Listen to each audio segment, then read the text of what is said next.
All right. I'll be Oh, back. all right. Tracy, it is as Robert calls it, the 1010 podcast. It is Here we are. yeah, it's about 10 minutes after 10. We got the podcast rolling and I got all the links posted to all the usual places.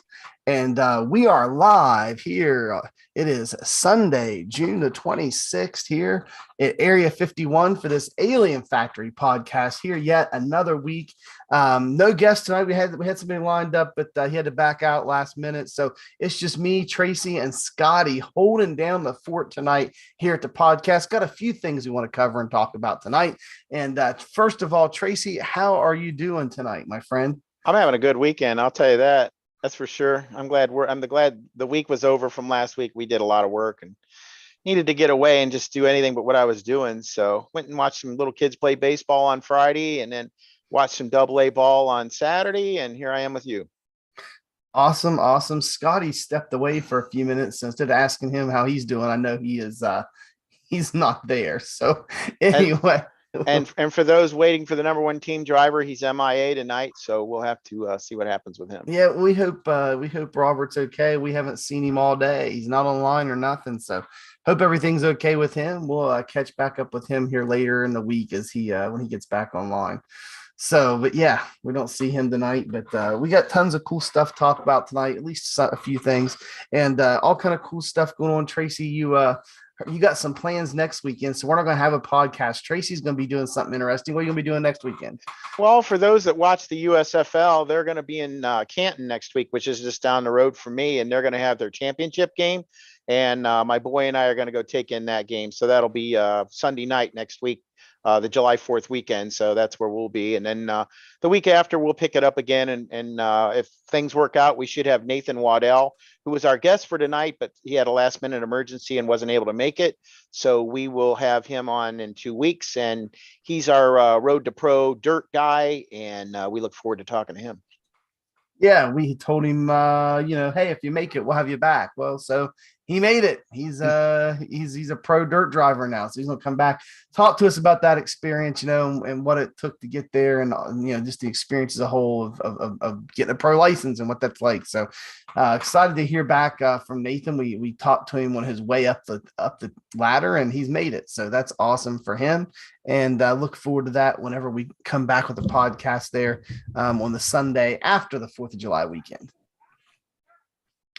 So anyway, Tracy, I tell you, we've been in Nashville this week in the NASCAR stuff.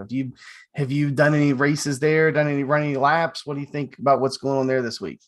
I love Nashville. I really like racing there. I haven't got any races in for there.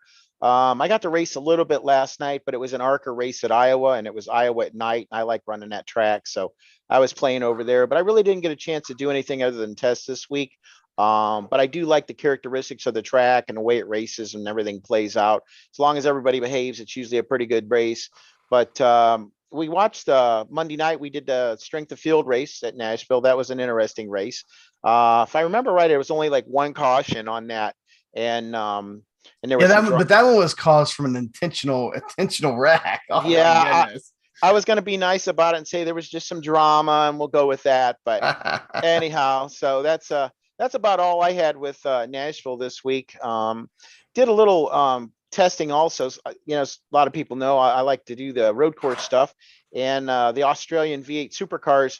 They're at the Twin Ring Motegi in Japan there, and it's at night. And I do like racing that at night too. So I was doing some testing over there this week and driving that car. It's just a lot of fun for me. When iRacing gets their night stuff right, it's a good time. It just looks nice, drives good, and it's just fun. So that's kind of where I was at. Anything that was night racing, I was trying to be around this week.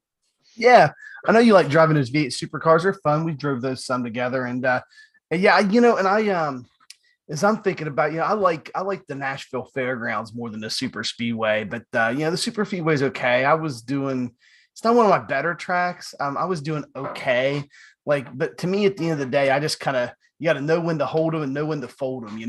I did a few of them, folded them for the week because for me, if I ran good, I might break even on iRating or get my number. I struggle just to get my whatever car number I was to finish. but then I was risking getting wrecked. I got wrecked like 3 or 4 times. And I'm like, so I'm risking everything to gain nothing. And so I just like, yeah, I'm done.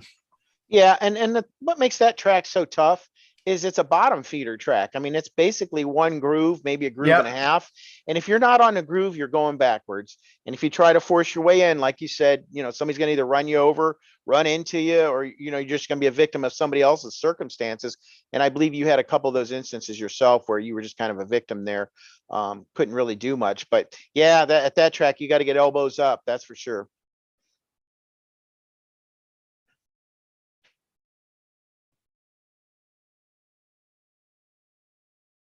Anyhow, Mike, you there, buddy?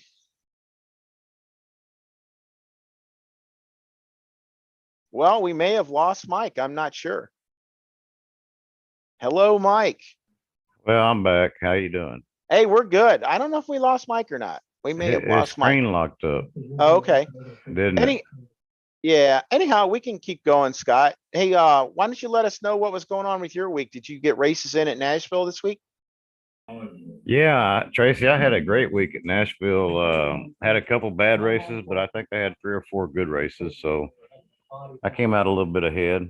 Well, the big thing too, didn't you have your own setup this week that basically the team used and did real well on, if I remember right? Yeah, the team set up. They used my setup this week, and we all did really good. It was productive. Yeah, I made a really fast setup out of an old setup that we had, and it was good. It's strong.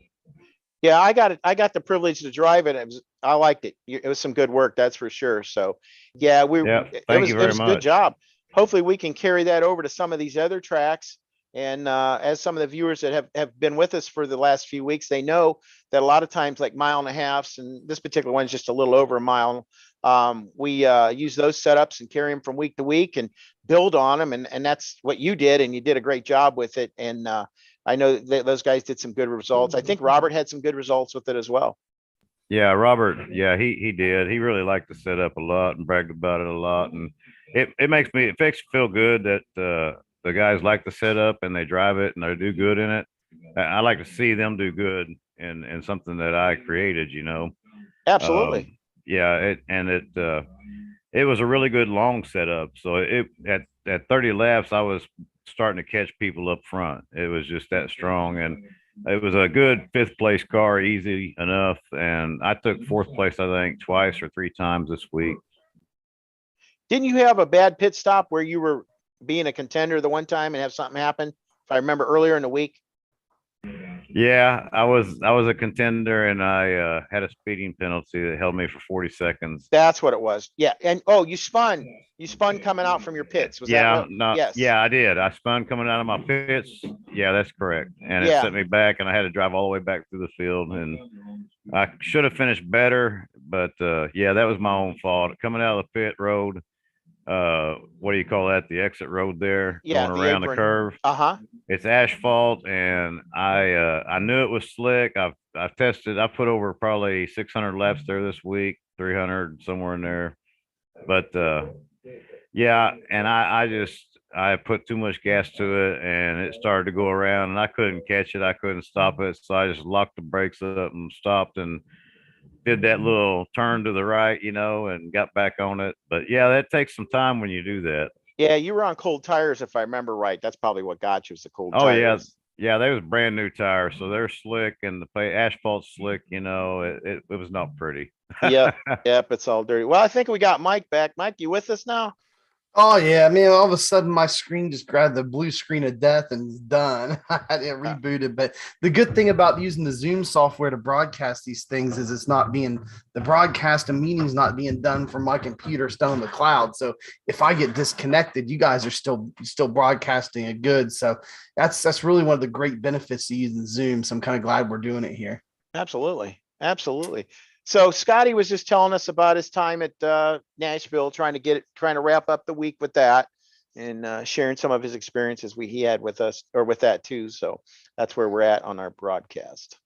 Awesome. Well, yeah, hey, Scotty had a good set. Heard him talking about it. I jumped back in quick. I was probably only out for about 60 seconds, but I heard a lot about what Scotty said. I ran the set this week. Yeah, it's always good. We had a team base Scotty built off of. I was running, his versus the base, and on 30 laps, I was pretty much the same, but the last 4 laps, Scotty's was faster. So that led me to believe, if I was running a 45 or 50 lap run or something, that Scotty's set may have been faster over the longer run. So yeah, Scotty did a great job in building that set this week. I think everybody on the team ran it. So Yeah, he yeah, absolutely that was did. He did a good. nice job.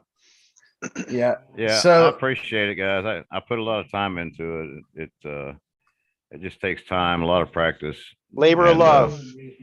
I love using the stent analyzer, and I love using the Motec, and that's what I use as my primary source of information to make it fast and long. I know if you missed the broadcast last week that we had Ricky Thompson on last week from Stent Analyzer. So if any of the viewers we have this week are interested in Stent Analyzer and are not familiar with that program, that's a program we use here for a lot of our data that we collect for in race or in practice, see what everybody else's speeds are and who's hot and who's not. You might want to go back and go through that. Ricky did a nice job. It's free software, so you can get it from his site, stentanalyzer.com.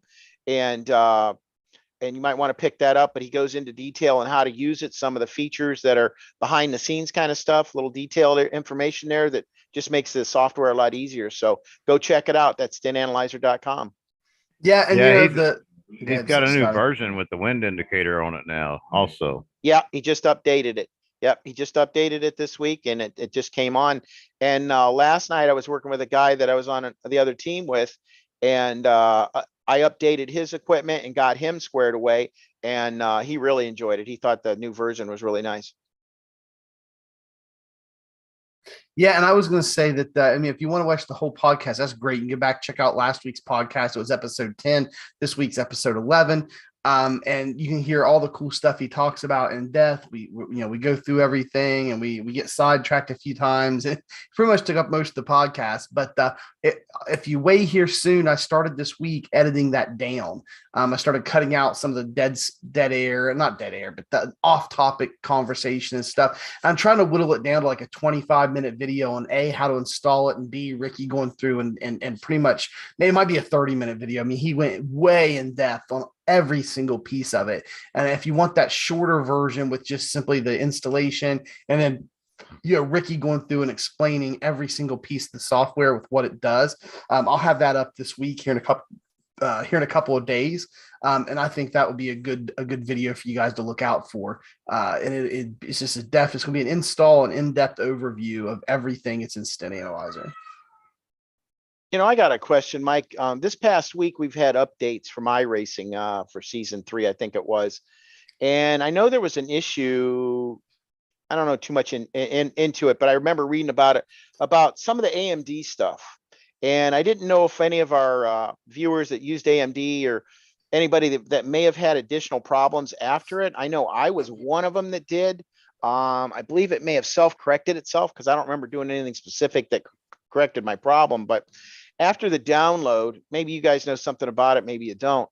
When I went and loaded in the simulator, if my VR mirror was up, the screen was black. But yet if I toggled off the VR mirror, then the simulator came back. So it would switch in between.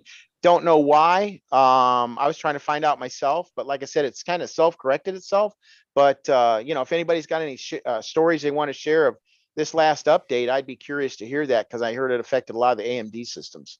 Yeah, if you guys are listening, if you got any information, leave that there in the live chat. We'll take a look at that here during the podcast. You also leave a comment down the video if you're watching it later after the fact on demand.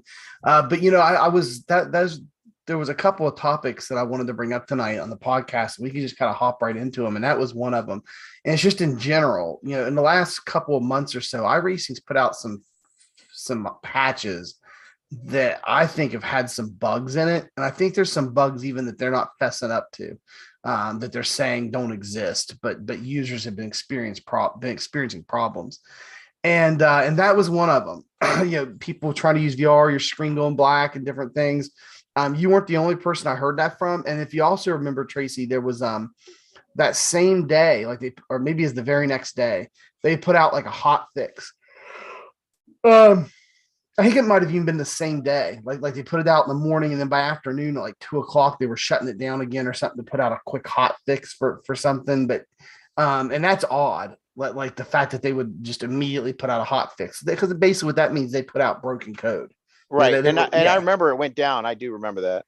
Yeah, they just simply released broken code. So so like I know you were asking about it. I didn't have that problem. And then I know also, and we can talk about this for a second, but their last big update to the UI. Do you remember that update here recently, Tracy?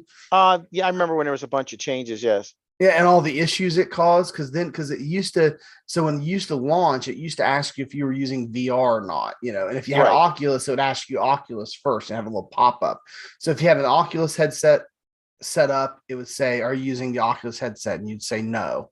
And then if you had another VR headset, if one of these people have multiple like I do, if you had another VR headset, then it would say, "Are you using Open VR or whatever, Steam VR?" And you'd say yeah, yes or no. And if you hit no, then it would just launch on the monitor, right? Right. But if you didn't have any VR headsets, if you didn't have any VR headsets hooked up at all, it just launch. You hit launch and wouldn't ask you no questions, just pop up and go, right?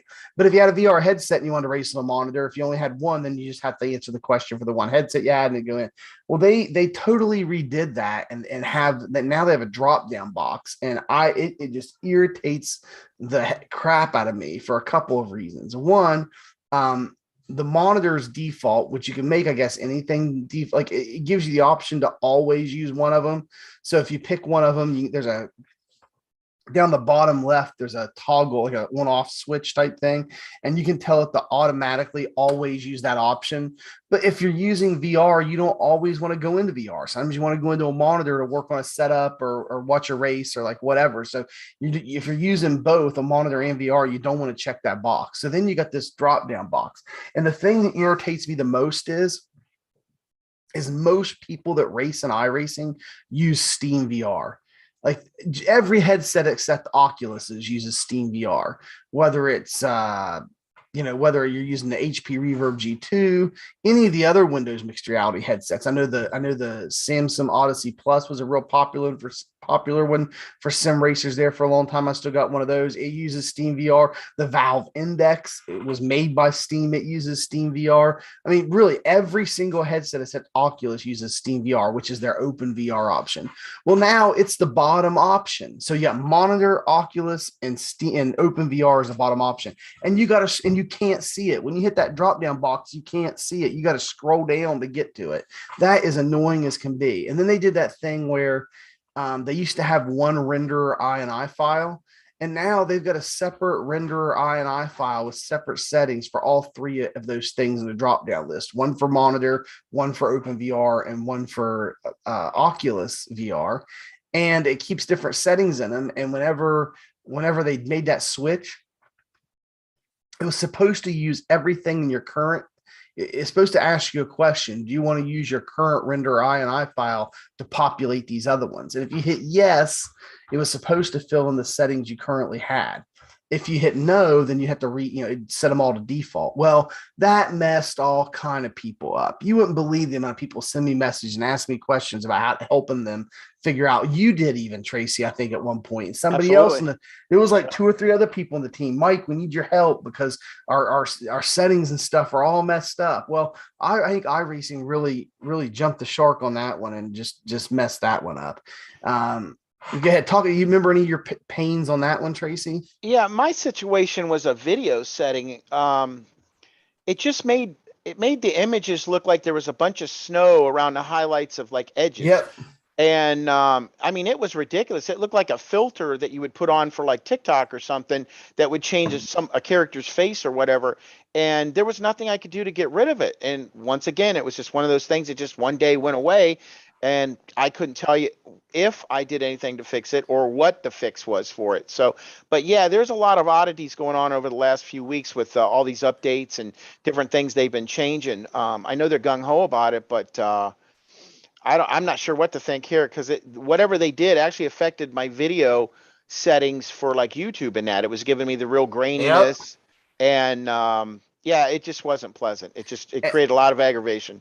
I mean, and I'm just talking about stuff on my side, just something simple, guys. If anybody at iRacing watches this podcast now or later, something simple. If you're going to create a drop down box for 3 options, why in the world would you make the third one not visible to where you got to scroll down every time to get to it? That's just silly. You think if you're doing a drop down box, you can make it where all three, if you only got 3 options where they're all 3 visible. I mean, three items in a drop down box is not hard to show all of them. And no matter how big you make your screen, I got a 4K monitor, and if I maximize the iRacing and make it my full screen, it still won't show all 3 in the drop down box at once. You got to scroll down to get to open VR. Scotty, did you have any issues? I know you only use a monitor, but when they switched to that new drop down box there in the UI, did you have any issues converting your settings from your old renderer INI file to the monitor renderer INI file? No, I didn't have any problems at all with anything. I'm not sure which drop down box you're talking about. Well, you probably told it when you did it the first time, since you only use a monitor, you probably checked the box at the bottom or the switch at the bottom. It says don't ask you anymore and always use that method. And a Yeah, lot you're of people, talking about the display mode up at the top. You might yeah, set the monitor, so it stays right, a monitor. and you said it to do that, yeah, because you only use a monitor. But for Right. those of us who use multiple ways of doing it, it's been kind of irritating. I mean, to say the least. But it's definitely not as good. But yeah, I mean, I just think, like you said, Tracy, they're getting a bit gung ho with their releases, and the software's just not fleshed out right now. And I've been on iRacing now for a couple of years. You've been a lot longer than me, and I don't ever remember them being this aggressive with their updates and they're not working, and having bugs and having to release these same day hot patches and people getting their settings and their monitors, all that stuff messed up. Usually in the past, if they did anything big, it was because something big's coming down the line. They're going to make a wholesale change on something, introduce something. And this was 2020 was probably the last one. And that's where they introduced, like, they got rid of the complete B car. They had a new tire model, new chassis model. I mean, and I lost a lot of cars because they took them all and made them legacy and then never replaced them. So that was a problem that I had. Yeah, and I want to get into the last one of these issues that they've been kind of I think caused. So there was an update, and I'm going to actually share my screen on this one here in a second, but Tracy, do you remember, it's been about a month and a half ago, or something like that. There was an update they put out, and in the comments of the notes, excuse me, I'm tired. I didn't get much sleep last night. Anyway, it's what they call it, the change log. It's in the change log for the update. It talked about they made some changes to the net code stuff or the calculation, whatever. But the idea was it was going to reduce like ghosting or like ghost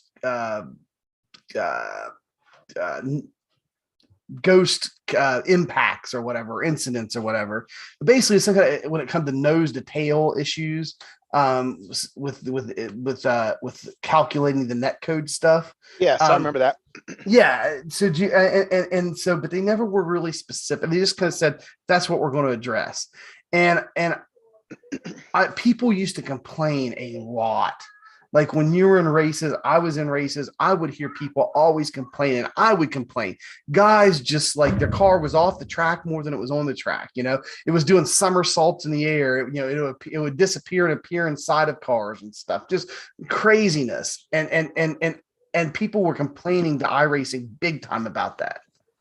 Yeah, that's an old problem. It was actually with Papyrus a long time ago. I remember you'd get net coded, but next thing you know, in your car, your environment would be filled up full of somebody else's car, and yet you didn't get run into. So there was oddities like that. And I believe they were trying to clean up the net code off the front of the car and off the back of the car. So you could door each other. And you have to hit people pretty hard to get a 4X or 2X there. But you make a pass on somebody and it looked like there'd be 6 feet between them. And then next thing you know, they crumbled something, they're wrecking, everybody's mad at everybody. And in reality, nobody touched or did anything wrong. That was the biggest thing. Yeah, and so that was what they were supposed to be cleaning up. And I want to tell you, so they ever since they did that, there have been, I have noticed less blinks. I've noticed less people doing, somersaults in the air and disappearing for half a lap off the track. And like most of the things people were complaining, I see it a lot less in races. Now, somebody might blink occasionally here or there, but the big issues of the big offenders on the blinking and not knowing where somebody's at and them scaring you because they're doing flip flops and you see smoke coming off their tires, you think there's a wreck and there's not. Yes. Like all Yep. I remember that. All that annoying stuff, I don't notice it in races anymore. Do you notice it, Scotty?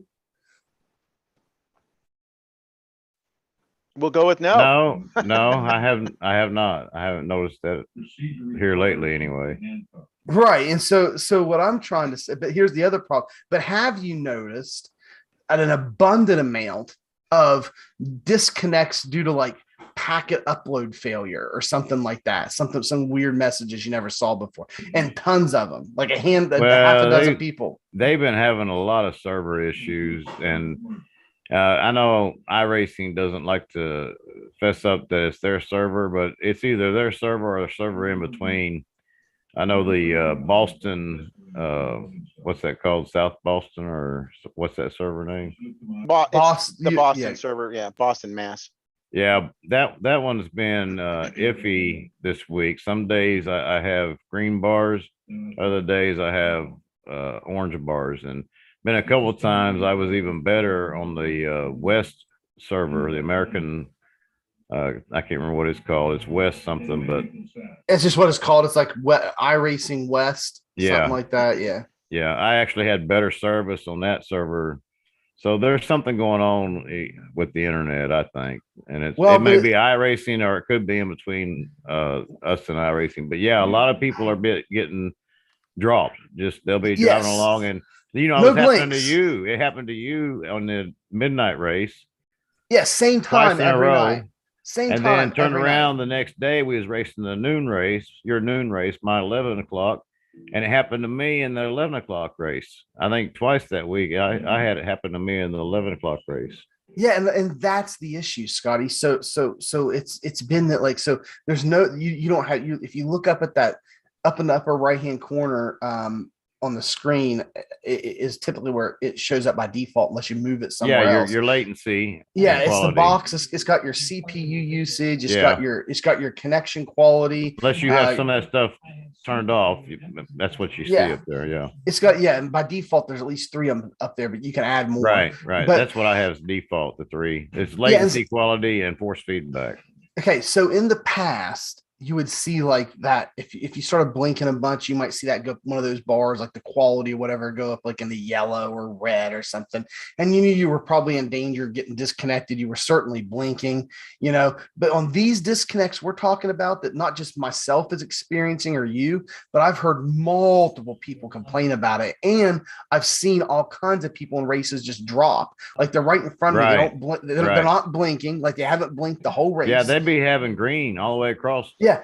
And just get dropped. Yeah, just get dropped all of a sudden. But it hasn't happened a lot this week. It's been better this week, I think. It's been better this week. But I never noticed it and I never saw one of those packet upload failure things ever until they put out that netcode patch. Like, it never once did I notice this. Now, before they put that netcode patch out, I noticed all kind of blinking and somersaults and smoke off tires whenever there shouldn't be. I mean, I noticed all that stuff that people were complaining about. But now it's like people aren't even blinking. They have perfect connection. All of a sudden, boom, they're disconnected. And so I searched the forums for this to see if anybody else was complaining about this issue. And I want to share my screen and show you guys what I found in the forums regarding this. And there's been several posts in the last month about this exact subject, okay? I found 6 of them just in the last 4 weeks. So you got connection issues that last 3 nights, getting kicked at the same lap. Doesn't that exactly, Scotty, what I was having? Oh, absolutely. Almost exactly what was going on. Yeah, exact That same was, time. It was like 10 minutes after 12, or yeah, like 10 minutes after 12 or 15 minutes after 12 a.m. every single night in the midnight race for like 2 or 3 nights in a row. I was just yeah, getting booted at the exact same time. And then I could get back in and never had a problem. Sometimes I get booted again later. Sometimes I wouldn't, but I would never blink. My quality be perfect. And whenever iRacing crashed, I would be running ping tests on Cloudflare to get my jitter, because a lot of you guys don't know what jitter is, but basically it's the timing. So you can have a fast ping and a fast connection, but the jitter is like the reliability of the timing. Like you want it's the delta, it's the difference between your fastest ping time and your slowest ping time. So if your fastest ping time was like 10 milliseconds and your slowest was 30, you'd have a jitter of 20 milliseconds. That's bad. That means that iRacing doesn't know when it's getting that next packet, because the difference is so big. You want your jitter to be 10 milliseconds or less is a good jitter. So that means your fastest ping time might be 20 milliseconds and your slowest is 30. 10 millisecond jitter. Anything 10 milliseconds or less is okay. And so I was doing speed tests, ping tests, jitter tests. My connection was perfect, like flawless, and I was still getting booted and disconnected. I mean, and that's what a lot of people get complaining about. So you go in here and look, and this is exactly what they're finding. Okay, I'm going to bring this up so you guys can see it here. And iRacing, everybody keeps saying that it's your ISP, it's your computer, blah blah blah blah blah. This guy says, "Hey guys, I have a pretty new middle of the road PC from iBuyPower, which should have no issues running this. And since I started racing a few months ago, haven't had any issues. The last 3 nights, I've gotten disconnected at the same." And from the same race at the same lap every time. The screen freezes and loads me back into the home screen. I wait a few minutes and it gives me the option to load back into the race after being multiple laps down. And this is after working my way up to second or third place. If I don't qualify there to start in advance, or sorry, any advice on what to look at it. I'm new this iRacing and only been on PC for around 6 months. And so again, the common things, people are like, this is somebody with a C-class license on the forum, like, hey, try and contact your ISP about your connection dropping from iRacing. Sounds a lot more like internet than your PC. Well, duh. I mean, but I don't think it's internet. I think it's iRacing issue with their servers, or an issue with that net code fix they put in. Instead of blinkers, now you just got disconnects, right? And so I don't know which is worse. I mean, obviously the blinking's bad for everybody else on the track, but if you're trying to race, the disconnect just spoils your experience, right? I mean, just getting disconnected all the time and having your iRating plummet by 500 in 3 races because of disconnects is just, I mean, it makes your experience as a racer miserable. I'm gonna say it's not necessarily due to a loss of ping or whatever you call it, because there was a couple races this week that I've been in and I've been having some internet issues, but it's nothing here at my house. Okay, it's just I've had some quality issues with my internet, and I've actually been told, well, Robert was watching me last night's race that I was in, and he said, oh, you're blinking, well, now you quit. And I would blink every once in a while, and I never got booted out of the race. It's something to do with either a transfer station or iRacing server is blocking up or going down or overloaded. I just don't think it's everybody that's having this problem. I don't think it's their internet provider. I don't think it's their ISP. It has to do somewhere else besides the individual homes, because too many people are doing it. And then, like I said, that Boston server has been acting up lately. Yeah, and then there's guy. I mean, if I'm just kind of scrolling down through this for you guys to look at, but they're asking the guy if he's on Wi-Fi, or wired, because Wi-Fi can cause issues. They're asking him all this stuff, but at the end of the day, that wasn't the problem. Like I said, I've noticed, and I think everybody's noticed, in every single race they're in, there's at least a handful of people that get those upload packet disconnects about every race. So I want to look at a few more of these as we get into this, because Here's one: connection dropped. Here we go. There's that error message right there. Connection dropped due to upload packet loss. All right.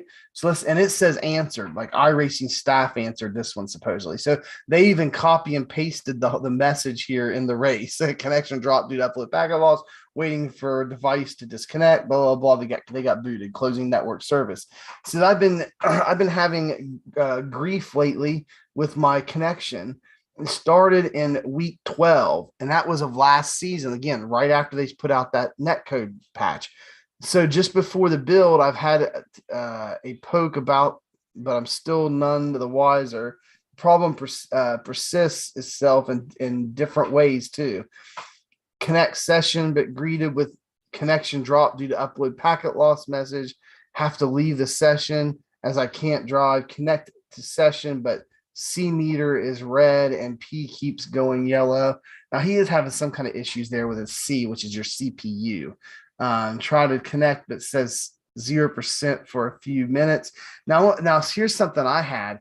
I was getting the C CPU spikes there, Trace, when I was using that IRFFB, and figured out it had memory leak errors and had to stop using it. I was going to do a review on it. And I just kind of, once I started getting this memory leak stuff, I just kind of didn't do the review because it was going to be pretty crappy for IRFFB. I'm like, hey guys, you can't use this because I'm getting like my CPU spiking out and I had a memory leak and it was causing iRacing to crash. And I couldn't even race a race there after a while.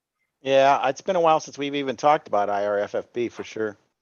Yeah, and then so basically at the end of the day, he's talking about his network connection here. He's doing speed tests, showing he's got a ping of 8. He's got plenty of download and upload.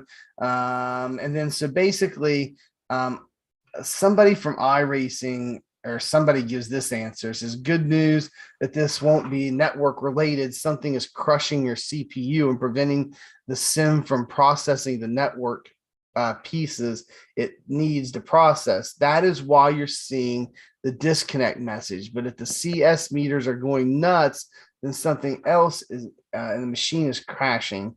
So anyway, basically they're saying that this upload packet loss was being caused by the CPU not sending the packets up to iRacing.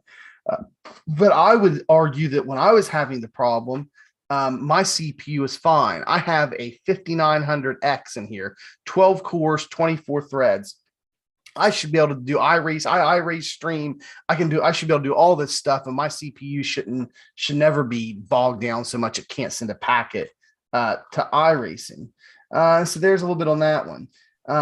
Then here's another one, guys, where it says constant disconnects, and these are all within the last month and a half. Constant disconnects. This person says, for the past couple of months, I've had great difficulty finishing races because I've been plagued by disconnects. I just got disconnected from an Indy race on the formation lap, earning last place and minus 100 plus I rating, which makes 2 of the last 4 I've been disconnected from last week during the 500. Started 30th, worked my way up to 9th place by lap 30, only to be disconnected at this point. It doesn't make sense to even start a race until I figure this out. My first year on the service, I don't believe I was disconnected a single time. I'm still using the exact same router that worked very well for the last 2 years. A Linksys, and he gives the router model number there, running OpenWRT SQM to reduce the buffer bloat. So this is obviously something that is what they're doing, because you have to custom load that OpenWRT software. It says the same ISP, which is Comcast. I've tried turning off SQM, so to no avail. It has higher latency and still disconnects. It has happened in practice sessions and in qualifying as well. I'm not having problems with any other game or service. It's solely iRacing issue. Again, I play Fortnite all the time. I'm sure that people will tease me and make fun of me for that, but you guys know I do. No, I don't have any problems in Fortnite. I play all kind of games. I play Halo Infinite online sometimes, no issues. iRacing, again, with me, same thing. iRacing is the only thing that I've had any of these connection issues with. It says I'm not having. It says tonight I was the only person in my home. I wasn't so it wasn't a congestion issue. My PC is wired into the router with Cat 8 cable, which is really stable cable. It says I do not connect via Wi-Fi. I have no idea why this is happening. I race via VR. Everything is going smoothly. Then suddenly the hourglass pops up, that's the VR getting disconnected because of the connection loss.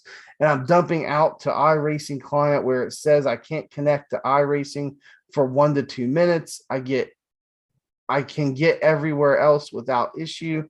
I saw a thread where Netgear routers are a problem, but mine is a Linksys and the flawless to the for nearly 2 years.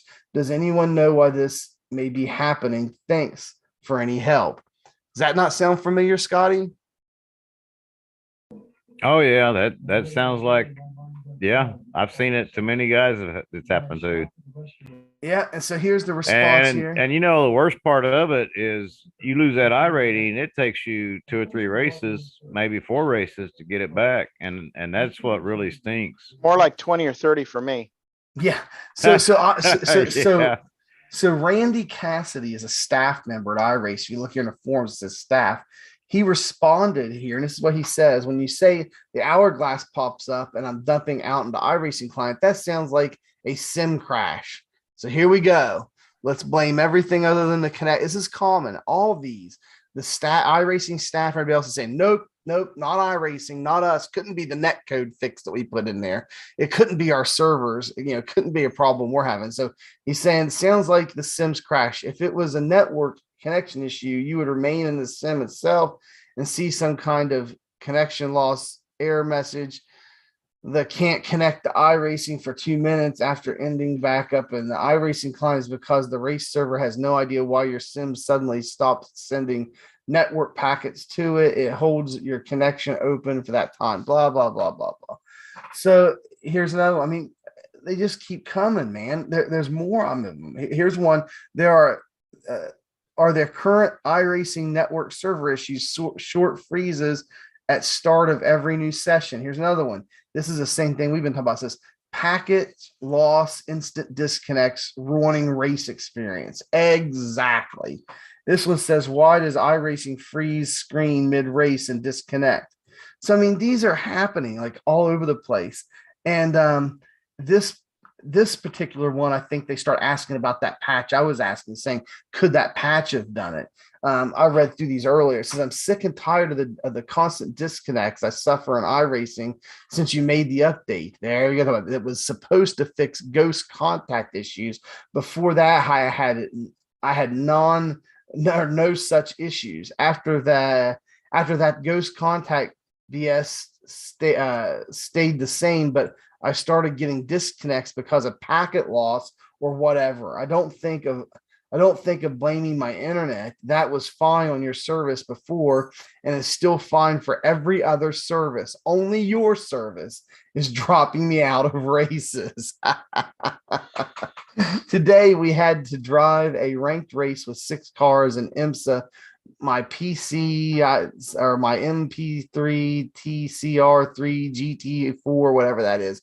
I was second TCR and on my P2 with a comfy gap of 30 seconds to P3. I would have gained 4 to 6 I rating, but thanks to your disconnect BS, I lost 64.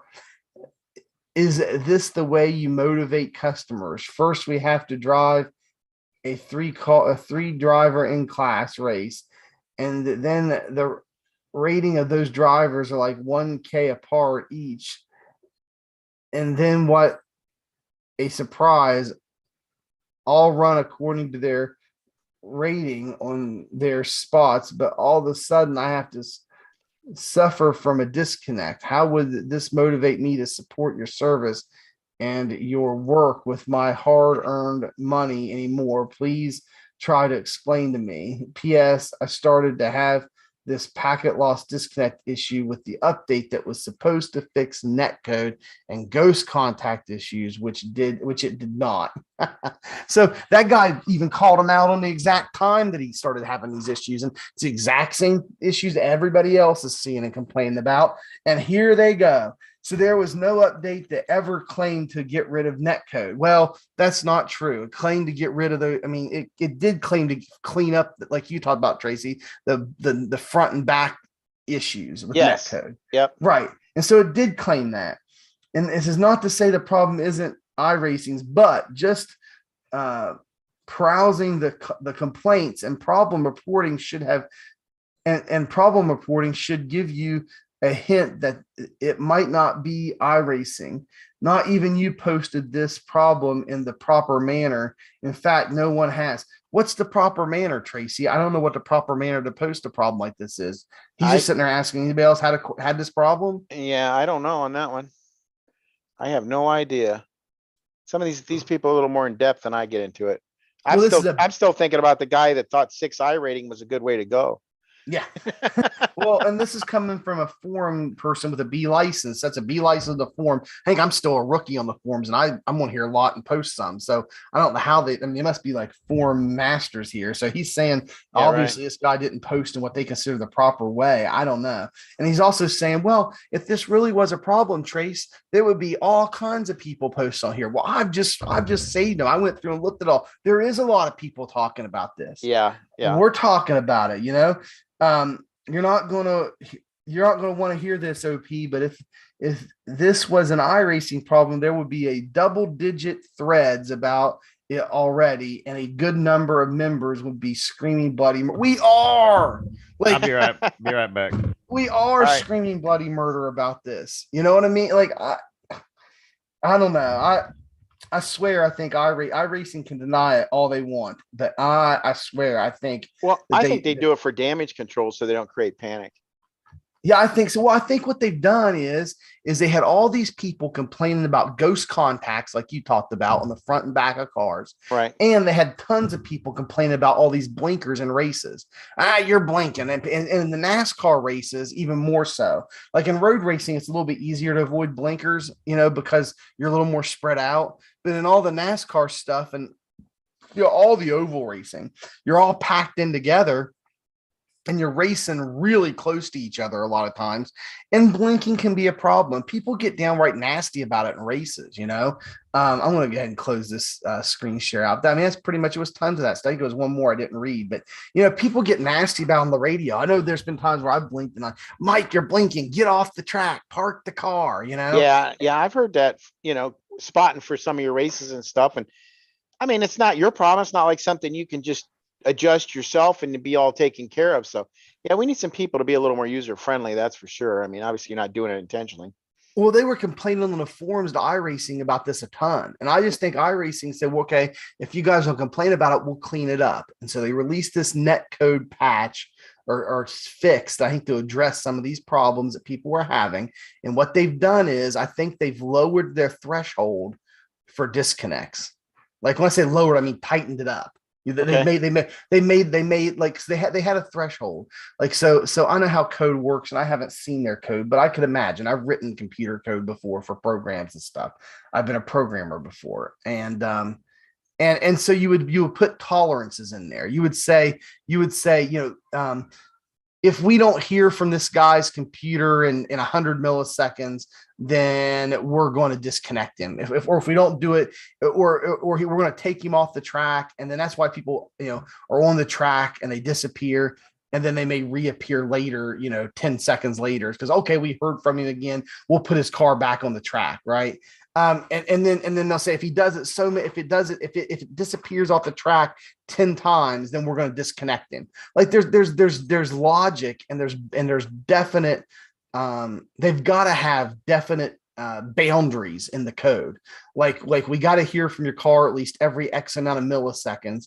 And then if your car loses connection, for more than so many milliseconds, so many times or whatever. I mean, I don't know exactly what their code is, but they've got to have hard numbers in there for tolerances. And so what I think they did is they tightened up their tolerances and reduced the range. They cracked down on it, saying we got to hear from your car more often, or hear from your computer your network to get to position your car more often and less variance in the timing of it.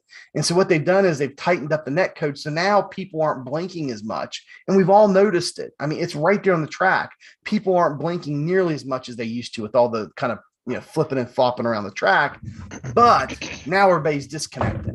And there's people in here describing it in detail, exactly what we've experienced and seen. And there's multiple people, and everybody's saying there's nothing to see here. iRacing saying, call your ISP. There's nothing to see here. Right. I don't know if you've looked in our YouTube chat lately, but we want to shout out Michelle. She said hello. And that's my sister. Okay. Well, we got to make sure we at least say hello. Anyways, Johan asked a question. He goes, why doesn't iRacing say what they are updating in the announcements? And that's a good question too, because iRacing doesn't always put out everything they do. And that's what makes it interesting, is that's what, myself, when we get these updates, we got to find out what happened to the car that they didn't tell us.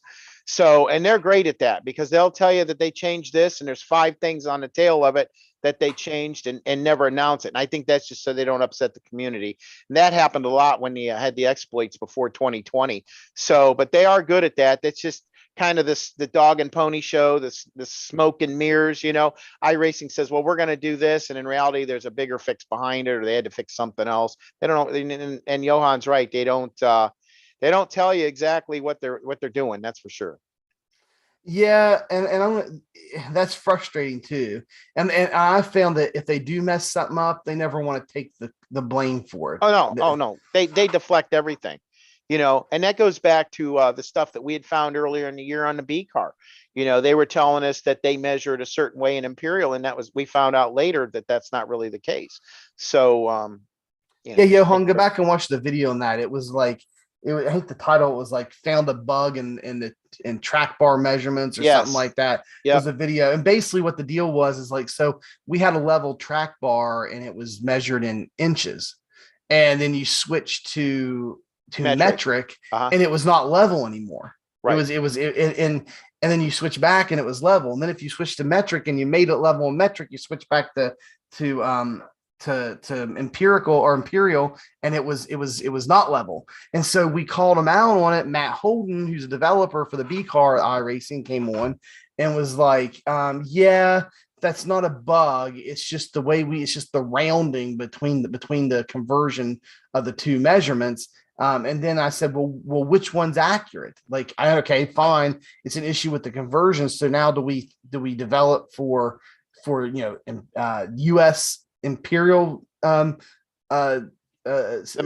measurement, or do we develop for metric, because which one's right and which one's the conversion?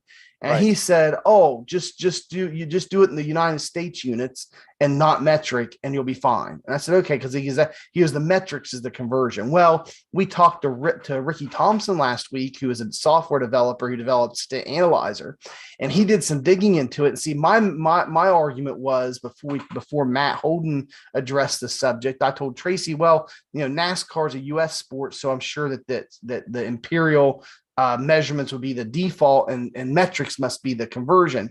And then Tracy was like, well, I don't know. Everything else in iRacing is in metric, so why wouldn't that be a metric as well? And then they put the inches in there for us Americans, and that's the conversion. And we didn't know. And then Matt tried to settle it for us and told us one thing, but Ricky came on and said, oh no, everything in iRacing is done in metric, and the US imperial is the conversion, and it's off. So now we've had conflicting, information on that, but iRacing still doesn't own it. And we also found out that the problem is their conversion is wonky. Like the way they convert between units isn't how you would typically do it. It's kind of odd. That's why the difference is so much. I mean, we're talking like 1/4 of an inch difference between the 2 measurements when it does its rounding.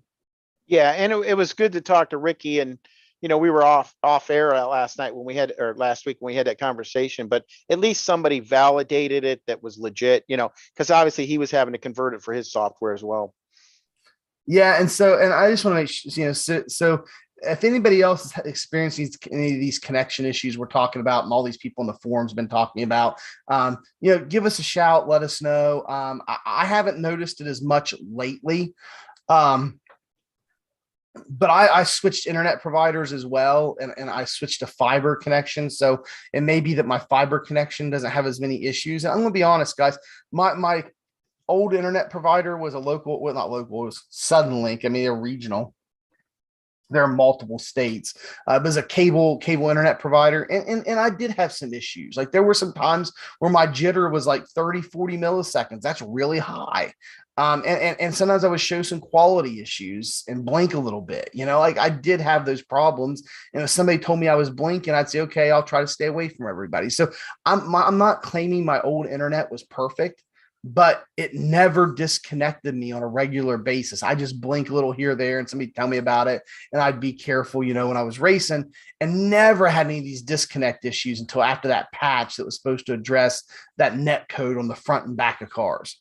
After that is when I noticed the issue. So it was other people that did too. It's glad to be able to go read in the forums and see there's several other people having this problem, people commenting about it, saying they were having the problem too in some of those threads. So it wasn't just the 6 or 7 threads that I had. There were other people that would respond in those threads and said, yeah, we had the problem too. So that guy said there'd be double digits of people complaining on here. Well, there was 6 completely separate threads with multiple people inside of those threads saying they had the problem. So anyway, Trace, I just wanted to cover that tonight. I've been wanting to cover it for a few weeks, but we've had guests and haven't been able to. But I just wanted to call iRacing out and be like, hey, this is a problem. People are talking about it in your forums. Everybody noticed that it happened when you messed with the net code, and stuff. And that's and everybody's getting disconnected. And again, I think it's because they tightened up their what do you want to call it? Their tolerance for people that have, kind of unstable connections. They used to allow for a lot of blinking, and now I think they don't. Right. And we just kind of got to bear with it till they get through it. I mean, obviously they're trying, but sometimes there's better ways of doing things. Well, that's pretty much all I had to talk about tonight, Tracy, was those topics. And I didn't know if you guys had anything else to talk about before we wrap the podcast up tonight. Oh, yeah. The walk of shame. That's where I want to go. The walk of shame. Let's dig up we can the walk of shame. All right. Well, let's dig into the standing sheet. We'll do that before we finish out the podcast tonight. Everybody likes that. We got to look at the standing sheet. That's right. I was just checking out my own personal stats a while ago. I did run a truck race this week, and that was a lot of fun. Had a blast in it and finished 4th. All right. Well, just so happens, guys, I was anticipating that answer. So I had it up from earlier. Here's your Division 1 standing sheets for NASCAR B. That can't be right. 2022 season Division 1 all. That just can't be right. Cody Trilindi's nowhere. Is this the first week? Oh, this is season 1. No. This is season 1. It's the other one. 3. It's the other season 1. Yes, it's the other. There we go. It's the other season 1, and this still can't be right because Cody Trilindi was in the lead by a lot. I don't know how season 3. No, there is no season 3. It's one big 39-week season. Oh, okay. It's season 3 for everything else. That's there. It is. Okay, there we go. All right. All right. So here we go. We'll do overall, and we'll also do this week. So overall, Cody Trilindi still in the lead by over 200 points now. He had a 3rd place finish there in the race in that Monday night strength of field race, Tracy. He had a good race. He definitely had a better second half than first half, even though he thought it was the opposite. But he definitely came on strong there in the second half, and he came over for interview. And so Cody had a good, strong podium finish there, and it was good to watch, wasn't it? Yeah, that was an exciting race. I don't know, for those that don't watch the Monday night or can't, that might be a race you guys want to tune into. We do cover it. So catch us on the Alien Factory, and we'll cover the race for you. But that's an exciting race. You got all the cream of the crop is in there, and those guys put on a good show. That's for sure. For the most part, it's been clean, but some of the tracks they had some tough times with. But Cody's actually putting on a pretty good clinic lately, and it's good to see. Yeah, I mean, you don't have to win every week, but if you finish in the top 5 and podium pretty regularly, you're going to be setting pretty good, and that's what Cody is doing. Yep. He has 4,039 championship points. Brandon Schmidt In second place, 38.19. Now, some of these positions below first have flip-flopped and changed throughout the season. We've had different people in, here in the top five of the championship points, but Cody has been, he started number one, I think, and he's been number one pretty much the whole season. Tommy Gossett has moved up now to third place in overall championship points, 36.17. Mike Bruno is in fourth, 35.58. And there in fifth place is Justin R. Smith with 34.93. Now, Mike Bruno, he's there every week. If you watch the race, you'll see he just has a good race with solid results. I mean, he's not really no frills. You don't see him doing anything stupid usually, and that's why he's crawling up the points as he is, because he's just putting in solid runs and no real thrill, but he's doing a good job for sure. Yeah, and let's go here now and look at Nashville only. We'll kind of see how this week shook out. Here's Nashville Speedway, week 19. And so, Boyd Hogan, he won the race in the strength of field race on Monday night. He got 302 championship points. That was a high strength of field race. I think Brandon Burkhart was the highest numbered car in that race. And he has above a 4,000 iRating now. So you had to have at least 4,000 something to even get into that top split there on Monday night. So there was a 302 championship points to Boyd Hogan. Cody Trelindi, I said he finished third in the strength of field race, but he must have won or raced another high SOF race because he has 279 championship points. No, he's only had one start, it says. Oh, he must have got second. Dustin Montgomery got third in that race. Yeah, he got second.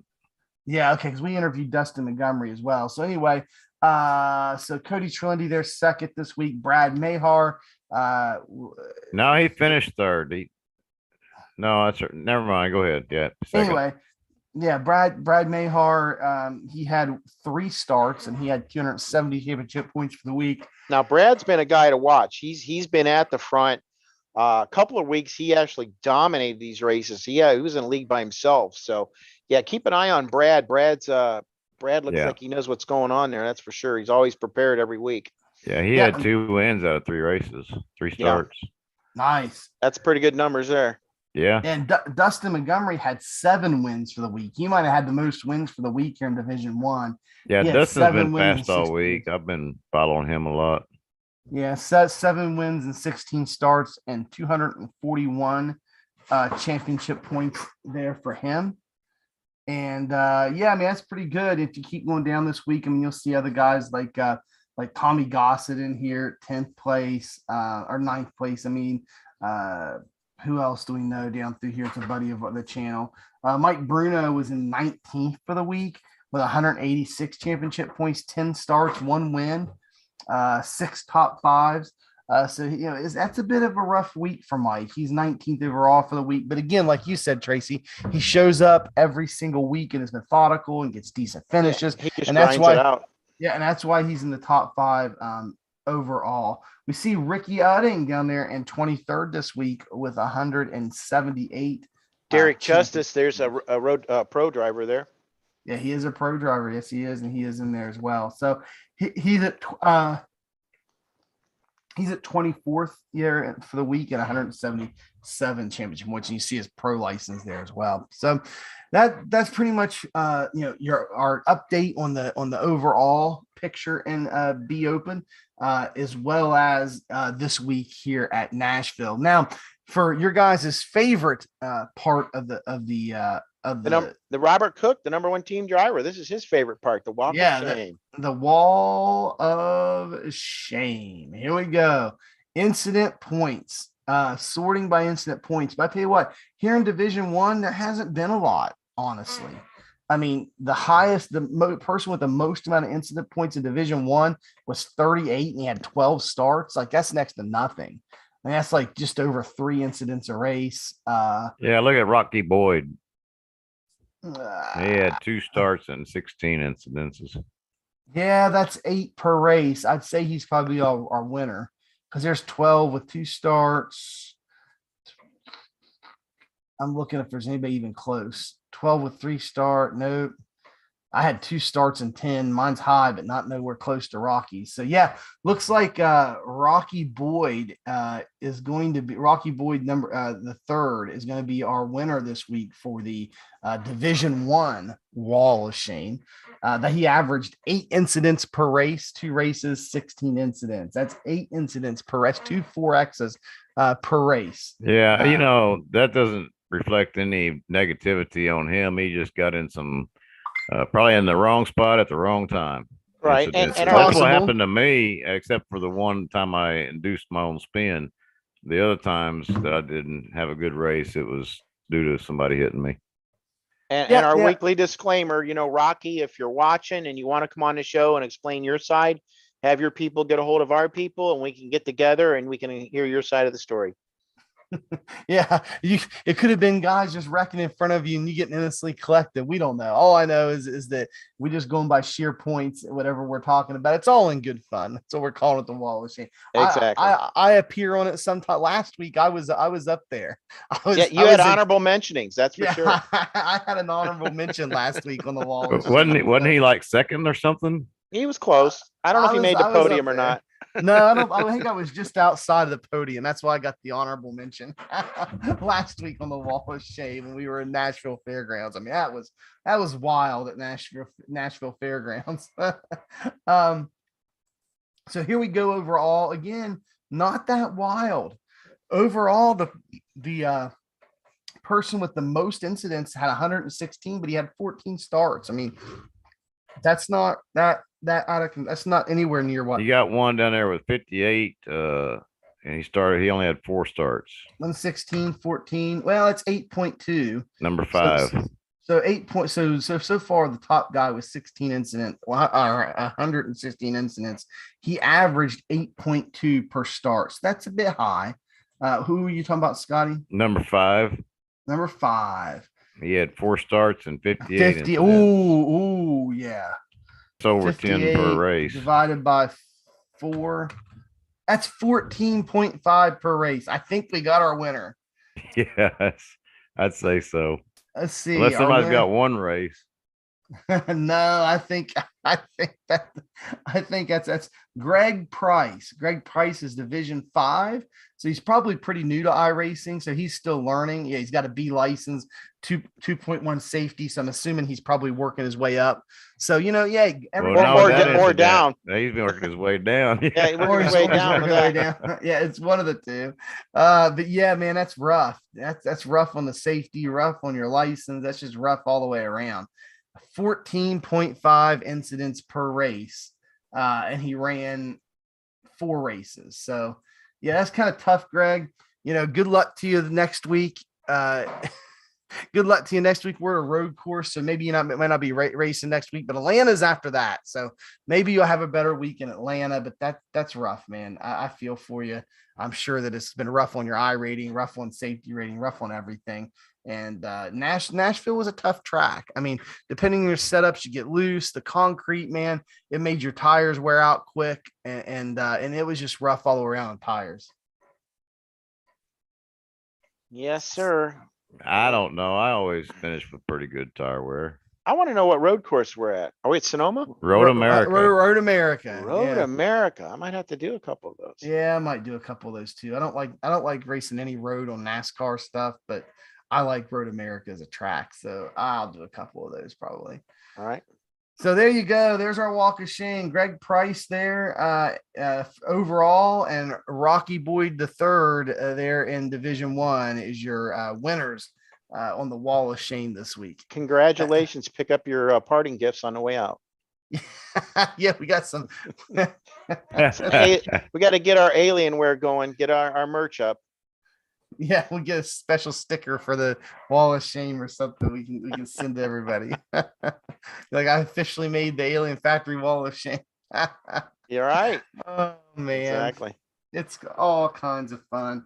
The problem is one of us may win it one week.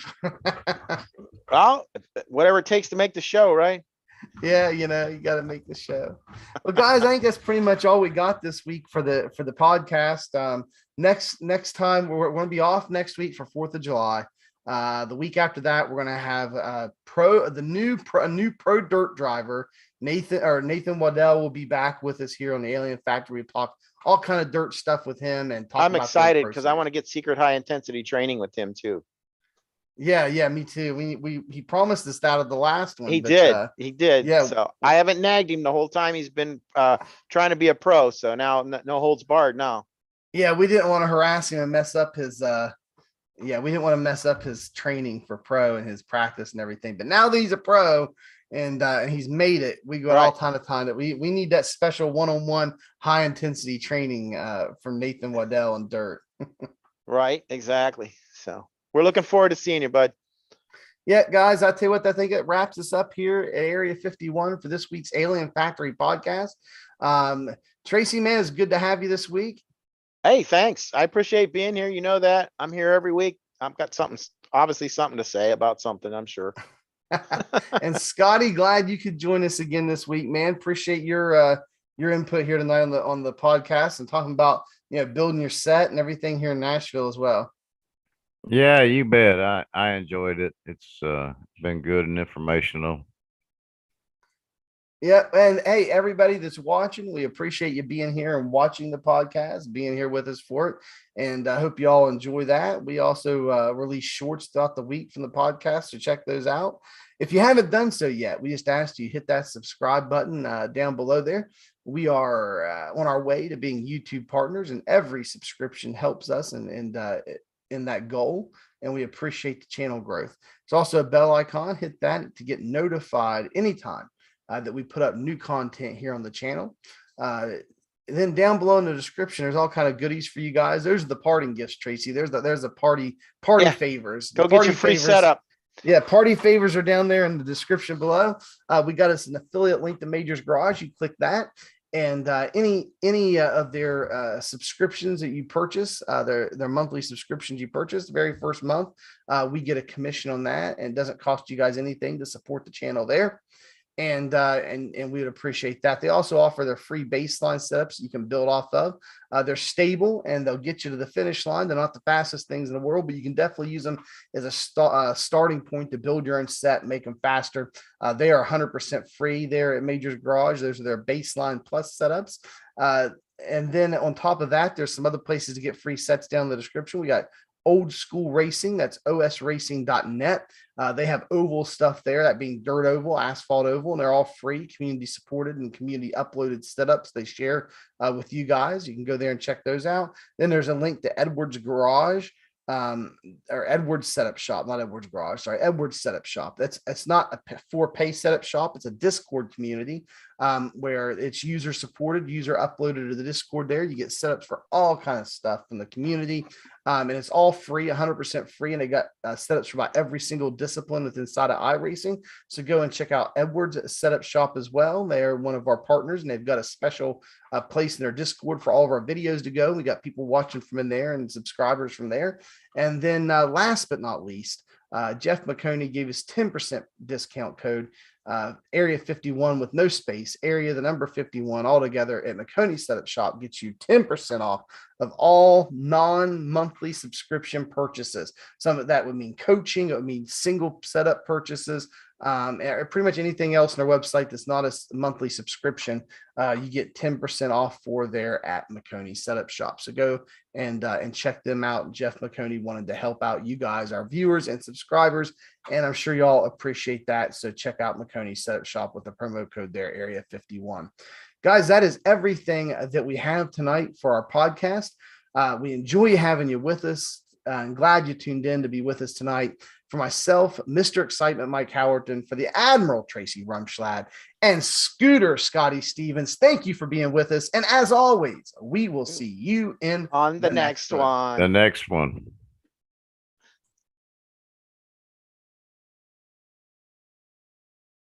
Hey, bye-bye.